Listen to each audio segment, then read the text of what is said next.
Okay, welcome to Mantry Business School. This is the part of the YouTube where we distill 10 years of Mantry's peculiar business practices into things that will grow you incredible amounts of wealth and happiness. Let's talk about press today. That's one thing we're actually good at Mantry. We suck at a lot of things. Press, we're very good at it. So let's jump into these 6 things that I would do right now if I was trying to get press.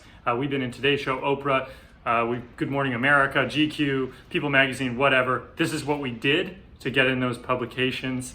It should work for you. Number 1, I've written them down so I don't forget. Use Google search tools. Specifically, what we do, we try and get into gift guides, Valentine's Day, Father's Day, Christmas. So I'll type in Father's Day gift guides. I'll click on tools. I'll click on anytime. I'll scroll down to a custom date range, and I'll pick the date range for the 3 weeks or 4 weeks before Father's Day of last year or before Christmas of last year. That's gonna give you every gift guide for that subject matter, right? If you write gift guides for men, in our case, that's gonna give you every gift guide written in that 3-week period. You can then reach out individually to all of those authors, because chances are those authors will write the gift guide this year if they wrote it last year, or their email, or they will be able to forward you to someone who's writing the guide. This is a really, really, really effective tactic because you get the actual person who's written the article that you want to be in already. And for annual articles like gift guides, it works perfectly. But it also works perfectly even if you have something like, okay, I make the best coffee mug in the world. If you type in 5 of the best coffee mugs ever made, whatever comes up, search those authors and reach out to them.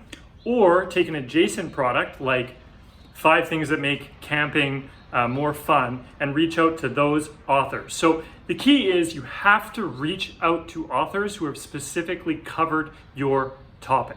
Anything else is just a waste of time, I promise you. Number 2, keep your email to 1 sentence, okay? I can't say this enough. Keep your email to 1 sentence. I've probably written 10,000 press emails, okay, over 10 years. And the number 1 thing that I would recommend for increasing your success rate is anything over 1 sentence. People are just gonna glaze over. They're gonna assume you auto-sent. They're not gonna care. Write 1 sentence. We literally write, hey, I'm Reggie from Mantry.com. Here's a tip for Valentine's Day gift guides. If you can add something that makes it particular, like, hey, it's Reggie Milligan from Mantry. I noticed your gift guide last year. Here's a tip for gift guides for this year, Mantry.com. Done, right? Put something funny in there, put in a quip, put in PS, I loved you, I love the way you covered coffee mugs, whatever. Keep it 1 sentence. People will actually read 1 sentence, and you have a way better chance of getting the information across. If people are interested in you, they're gonna literally go to your site and they're gonna learn about what you do, and they're gonna wanna cover it in their own way anyway. So including paragraph after paragraph of boring stuff of what your company does is just a waste of time, okay? Next point, probably the most important point in this video, absolutely. You have to make the subject line self-deprecating. And I say have to because I'm telling you, we've tested so many combinations, hundreds and hundreds of combinations of subject lines. Nothing will make your subject line get clicked faster than if you say something that's self-deprecating, that humanizes you. The number 1 subject line we've used over the years, mediocre Valentine's Day gift for him. Mediocre Christmas guide gift for him. Mediocre Father's Day gift idea. We just put mediocre. It works. We've also had great success with looking for some bad gifts, or hey, here's the 3rd worst gift of the year, or here's the 5th best gift of the year.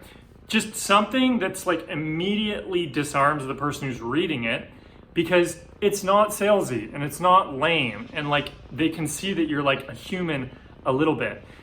The number 1 thing that shuts down any chance of getting press is somebody just basically having like a repulsing reaction to what you're writing. So you want to just use that subject line to catch someone's attention, but also make it worth their while to click on it. Because if you have a sort of quip in the subject line, they're gonna go, okay, this isn't gonna be the worst thing in the world, right? Number 5, whatever we are on, number 4, follow up. No one follows up. And by follow up, I mean literally. Write the words following up with an exclamation point and hit send 4 or 5 days after your email. If you use the same subject line for every single one of your outgoing emails, you can search that subject line, go through each one of your emails and write following up, following up, following up. That's it. 2 words. You don't need to write, hey, I just want to check in and see if things were great or if you saw my email, yada, yada, yada. Everyone knows what you're doing. You're following up. So just write following up, exclamation point. 50% plus of all of our press has come from the follow-up email.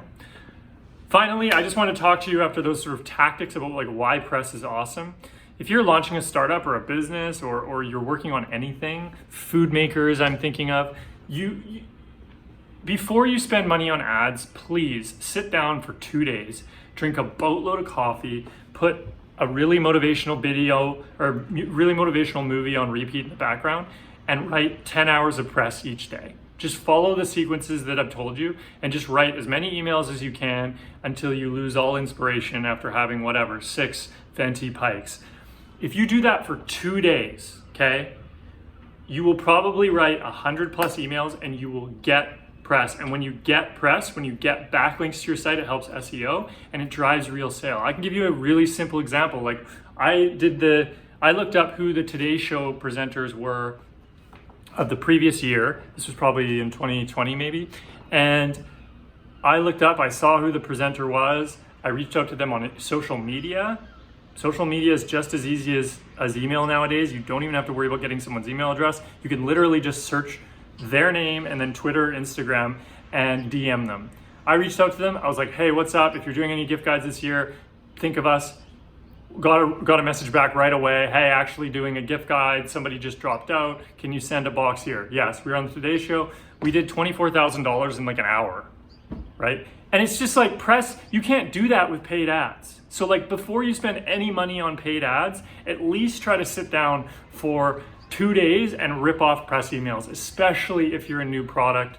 News needs to talk about new things all the time. So like the newer you are, the better. Your product is good enough. I promise you, don't worry about it. Just do the press, do the outreach. It's soul sucking.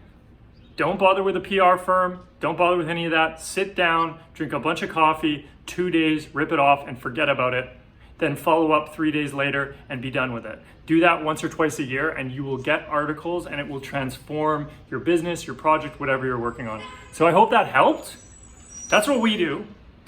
And we're still alive. So take that for what it is. I appreciate your time. If you enjoyed this video and you like these kind of like background behind the scenes tactics type stuff at Mantry, just comment and I'll keep making them. Cheers.